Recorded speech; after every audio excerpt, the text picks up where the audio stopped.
So the story was inspired by the book of Ecclesiastes, and that's where I think out of my own struggle, I came to the realization. It just reminded me of that book when I myself chased for things that didn't really give me satisfaction. You know, a lot of people think, including myself, if I had this, I would be satisfied. Really, I would. And other people, if I had this profession, or if I perform in this way, or if people perceive me in that particular way, if I look like this, I will be satisfied. And you just come to a point where you feel like, nope, I tasted all of these things and none of them gave me satisfaction. And I tried to write that into Golly's character, that chase and that pursuit.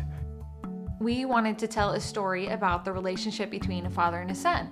And so in our story, the son is the foolish prince, Golly, and he spends his time chasing after all these things that he thinks is gonna fill the void in his life.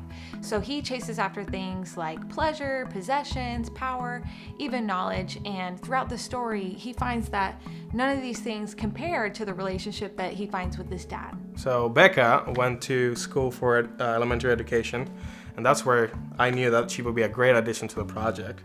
So I took this story from what Ellie had written. He really gave the direction and the vision for the book, and he had exactly in mind what he wanted to accomplish in the story.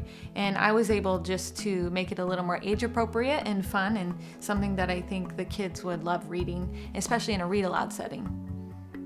When people read the book, what I hope they will take from it is the right place to look for meaning, and not the wrong one. I think I have spent so much time looking in the wrong places and doing the same thing Golly did, trying so hard for all in those different places, and just always finding myself in just at the end of the road and not really feeling like, man, was that worth it? We hope that people arrive there the same way I arrived there.